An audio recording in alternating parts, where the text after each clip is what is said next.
به دنیای پرفروش‌ترین فیلم‌های تاریخ سینما خوش اومدید.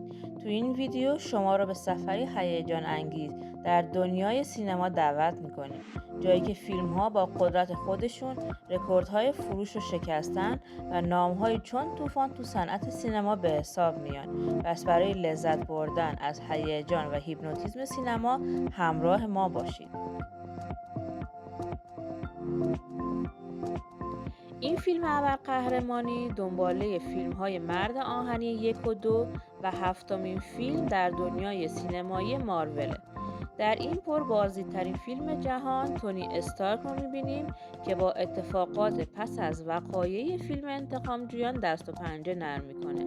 همزمان با این ماجرا به خاطر کارهای شخصیت شروری به نام ماندارین ترس و وحشت بر آمریکا حاکم شده. مرد آهنی 3 از پربیننده ترین فیلم های جهان و دومین فیلم پرفروش سال 2013 است.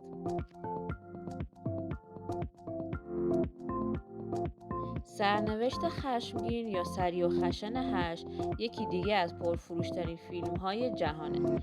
این فیلم اکشن آمریکایی دنباله سریع و خشن 7 و هشتمین عنوان در فرانچایز سریع و خشنه.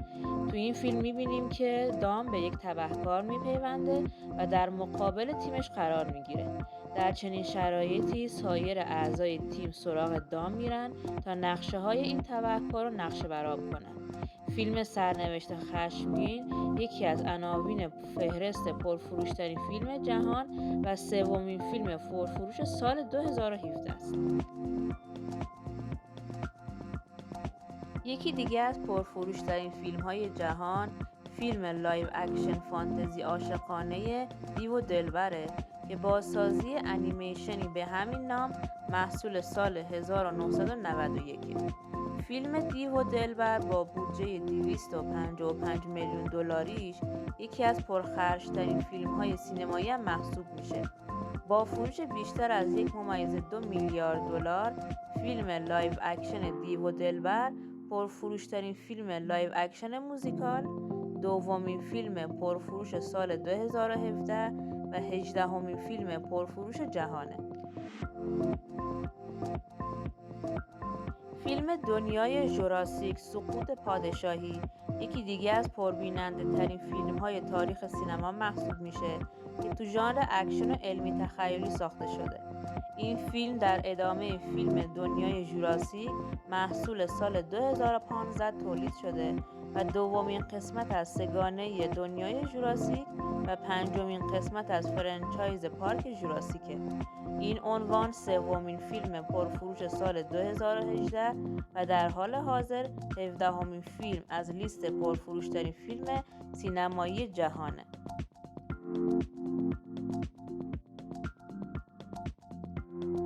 جنگ ستارگان آخرین جدای یک فیلم آمریکایی تو ژانر فضای حماسی به نویسندگی و کارگردانی رایان جانسونه که تو سال 2017 منتشر شده. این فیلم پس از جنگ ستارگان نیرو برمیخیزد دومین فیلم از سگانه دنباله جنگ ستارگان محسوب میشه. داستان این فیلم هم درباره شخصی به نام ریه که لوک اسکایواکر نگران قدرتشه و بهش کمک میکنه تا قدرت‌هاشو بهتر بشناسه. این فیلم در واقع قسمت دوم از هفتمین فیلم مجموعه فیلم‌های هری پاتر محسوب میشه که محصول مشترک آمریکا و انگلیسه و تو ژانر فانتزی، علمی تخیلی و معمایی ساخته شده. داستان فیلم هری پاتر و یادگاران مرگ در ادامه قسمت اولش روایت میشه که هری پاتر و دوستاش تو یک ویلا هستن. این 3 نفر از یک جن به نام گریپ درخواست کمک میکنن و ازش میخوان که بهشون کمک کنه تا از یک بانک سرقت کنن. این جن هم در ازای انجام این کار برای هری پاتر و دوستاش یک شرط میذاره. این پرفروشترین فیلم جهان محصول کشور آمریکاست که تو ژانر ابرقهرمانی ساخته شده و برنده چندین جایزه اسکار تو رشته‌های مختلفه. داستان فیلم پلنگ سیاه به دنبال اتفاقات رخ داده تو فیلم کاپیتان آمریکا جنگ داخلی روایت میشه و پادشاه تیچالا به کشور خودش واکاندا برمیگرده. اما بعد از برگشت با 2 تا دشمن قدرتمند مواجه میشه که برای سرنگون کردنش با همدیگه متحد شدن.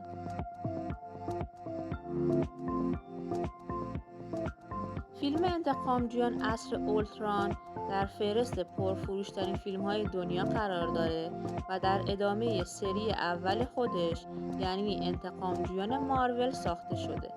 به دلیل موفقیت اولین قسمت، فیلم انتقامجویان عصر اولتران هم با استقبال خوبی از سوی مخاطبانش مواجه شد و تونست فروش خوبی تو گیشه داشته باشه. بودجه صرف شده برای ساخت این فیلم هم 444 میلیون دلار اعلام شده.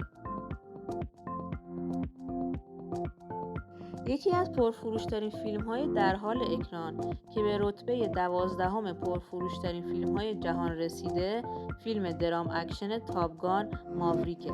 این فیلم در ادامه فیلم تاپگان محصول سال 1986 ساخته شده و قصه ماوریک رو در دوران میانسالیش دنبال میکنه. یک خلبان حرفه‌ای تو مؤسسه تاپگان که حالا مشغول آموزش به خلبانان جوان شده.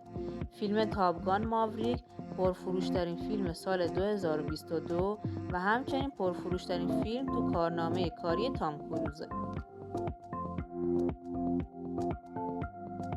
فیلم خشن 7 هم یکی دیگه از پرفروش‌ترین فیلم‌های دنیا به حساب میاد که محصول کشور آمریکا بوده و تو ژانر اکشن، هیجانی و تعقیب و گریز ساخته شده. این اثر در واقع 7مین فیلم از مجموعه فیلم‌های سریع و خشنه.